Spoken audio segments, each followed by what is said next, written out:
Hey guys, welcome back to the channel. F-Dash here with F-Dash TV. Got a new game for you. First look here at Card Heroes. Not to be confused with Card Monsters, Card Heroes. Now this game is pretty similar to Card Monsters if you are familiar with that game. But this is Card Heroes. So let's take a little bit at this game here. This is going to load up. I did make one mistake when I started playing this game. And that is, let me stop that for a second. I started playing on my iOS, and this game does not have crossplay between iOS and Android. So whatever system you start on, make sure you start on the correct one, because you cannot cross over. So this is your home screen here. You see we've got adventure, we got clan battle, that's going to be your guild or your alliance. You got your arena, championship, and then to the bottom left corner you've got the tournament of glory. And these are all different modes that I'll cover in different videos. Basically, at our first look here, I kind of just want to show you the game, show you what type of battling there is. Like I said, it's very, very similar to Card Monsters. Let me start this back up. This is of Russian descent, so that's why you saw some Russianness there. But essentially, you take a card, you can power up that card through gaining experience. So you don't need like weird crystals or scrolls or anything like that. You just need experience. Then we're going to go into arena, and we're going to show you an arena battle. This is my current team that I'm going to be using. The top left character, he's kind of a healing tank, right? The one next to him is a regular bruising tank. The one underneath to the left there, that Gorgon, she's a back unit. So you see if you got front units, tanks, you've got back units. So all that's pretty similar. While this loads here, so not each character, but almost every character has a special ability, right? So like that healing person, he can attack but can also heal specific members, a various number of them. So there's some people who can heal multiple people, some who can heal one person. That warlock that I didn't get to talk about, he's got a special ability where he can make other people do less damage. That tank that I have actually increases damage every time he gets hit, and then that warlock does poison damage which cannot be healed.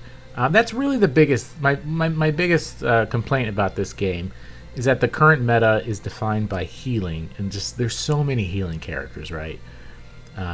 So that's why I'm running with the Gorgon, because she poisons, so you can't heal that away. Alright, so this is sort of the beginning of the battle here. You saw he went first. Going first generally is a great idea. I mean, you can't choose it, but going first, I mean, it's a huge advantage. So in the first round, if you go first, you can only go with 3 of your 4 cards. But and the person who goes second goes with all 4 of their cards. But you not only from then on get to end each round, but you also get to start each round. So you essentially go twice. And that's just super powerful. So as you can see here, we're attacking. It's very similar to just a normal card game, right? So if you're in the front, you can possibly only attack in the front.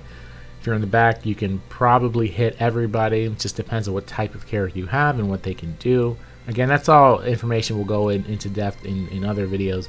This is a very particular, interesting battle, because at this point, he kind of realized that he was screwed, right? Because most likely the person, that card over there is a healing card. And so he just decides to cancel, which is nice for me because it brought me to the 7th tier of the arena. So I'm now in the assassin arena. And then when you win, you get gold and silver. And you get these little bags every day. And then these bags contain the gold and silver, and you can only get them a couple times a day. So that sort of keeps you from playing arena too much, because then you can still play it, but you get no rewards for it. So let's show you another match here. This one actually goes the distance. Oh, actually, you know what? I didn't even edit this out. This one errors at the end of it. For some reason, this game sometimes has some weird issues where it'll error out. But you can see the specifics here. And I go up against a pretty normal deck that you'll find in the higher arena, which is basically the warlock, 1 or 2 or 3 healers, which is really lame. You can see he's going to bring out yet another healer. and then he's got, I believe, 1 DPS, which is probably the same card I have actually. So this is the pretty basic card setup that you're going to find in this game when you get to higher levels of the arena. Yeah, there is. So it's, like I said, it's basic because it's almost everybody runs it, right? And so that's why I started running Gorgon, because then you can't heal too much, right? And you notice I still haven't gone with my Ogre because I want him to do the max amount of damage. So I'm kind of baiting my opponent into hitting him so that I can then destroy him, right? And that, I mean, there's a tons of strategy involved in. If you're going first, which 3 cards do you pick out? If you're going second, you have to really be careful because you're not going to be able to end the round, and then you're not going to be able to start the round. So you got to make sure that you attack accordingly, right? Or otherwise you're going to die. And sometimes, as you can see here, I'm going to die, and that's, it's kind of okay. In this season's arena, you can summon more cards, but that's only for the rest of this month. Next month it will most likely change. I really hope they do something to alleviate all the healing in the arena. I personally just think there's too much. This was an interesting battle because that character that I just brought in, you notice that she's got like this weird symbol for her attack. She does whatever number attack is in front of her, and this is the first time this has ever happened to me. This same character came out, right? So they won't do any damage to each other. So no matter what, these two cards will never die because they don't do any damage. So at this point, it was just a matter of, excuse me, it's just a matter of taking down his 2 other cards there. And there's only 7 rounds, right? So, and then if you get to the end, you have to achieve numerical superiority, which basically means you have more cards than they do, and then you win.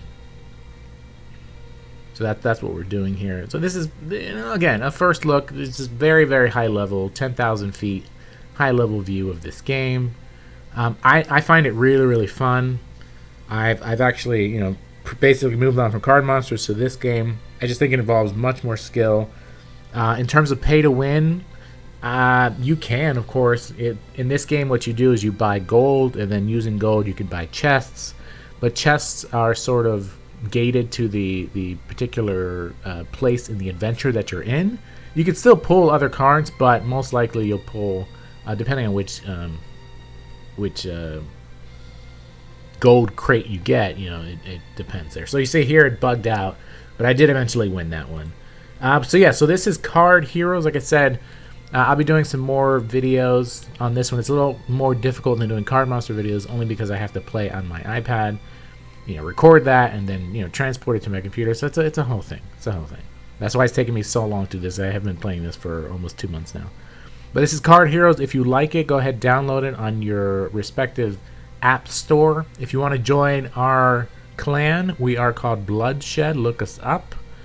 We'll be happy to have you. Thank you guys so much for watching this first look at Card Heroes, and I will see you guys next time on effdash TV. Take it easy.